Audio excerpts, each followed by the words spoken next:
நேற்று வந்து இங்கே ஸ்ட்ரைக்காக இருந்தது. ஸோ, அதனால் நேற்று ஃபுல்லாகவே எந்த கடையுமே திறக்கவே இல்ல. அதனால் காலையில தான் கடைக்கு போனேன்.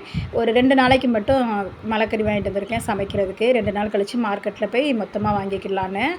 இன்றைக்கி டிஃபனுக்கு வந்து இட்லி வைக்கணும். அதனால் மாவும் வாங்கிட்டு வந்துட்டேன். எல்லாம் வாங்கி கொண்டு வச்சுட்டு தான் சாயாவே போட்டேன். சாயா குடித்தா தான் அடுத்த வேலையை நமக்கு ஃப்ரெஷ்ஷாக ஸ்டார்ட் பண்ண முடியும்.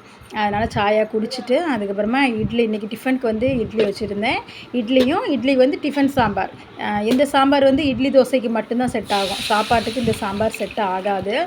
இது காய் எதுவுமே போடலை, வெறும் பருப்பு மட்டும் போட்ட சாம்பார். எல்லா வேலையும் முடிச்சுட்டு காலையில் பிரேக்ஃபாஸ்ட்டும் சாப்பிட்டு முடிச்சாச்சு. இன்றைக்கி மதியத்துக்கு சமைக்கிற வேலை இல்லை. மதியத்துக்கு ஒரு ஃபங்க்ஷன் வீடு இருக்குது. ஹஸ்பண்ட் நானும் அங்கே போய்ட்டு சாப்பிட்டுட்டு வந்துட்டோம். உண்ட மயக்கத்தில் நல்லா உறங்கிட்டேன். ஒரு 5 மணி ஆயிடுச்சு. சாயங்காலம் 5 மணிக்கு தான் எந்திரிச்சு சாயா போட்டு குடிச்சிட்டு ஒரு 6 சாரீ வந்தது பாக்ஸ் ஃபோல்டிங் பண்ணுறதுக்கு. ப்ரீ ப்ளீட் எடுத்து பாக்ஸ் ஃபோல்டிங் பண்ணி வச்சுட்டேன். அதுக்கே நைட்டு 10 மணி ஆயிடுச்சு. 6 சாரியும் பண்ணி முடிச்சாச்சு. நாளைக்கு கஸ்டமர் வருவாங்க, கொடுக்கணும். இது வந்து ஒரு சாரீ பண்ணுனா 300 ரூபா, 2 சாரீனா 500 ரூபா அப்படி ஆஃபர் போட்டிருந்தேன். அதனால் இப்போ நம்ம பார்லருக்கு ஒர்க்குக்கு போகலைல்ல, வீட்டில் வச்சு தான் எல்லாம் பண்ணிகிட்ருக்கேன். அதனால் சாரீ ப்ரீ ப்ளீட்டிங் எடுத்து வச்சாச்சு. இனி நாளைக்கு வந்து ஒரு கஸ்டமருக்கு ஃபேஷியலும் ஹேர் கலரும் இருக்குது. அதையும் நாளைக்கு பண்ணணும். நாளைக்கு அந்த விலாகை பார்க்கலாம். பாய்.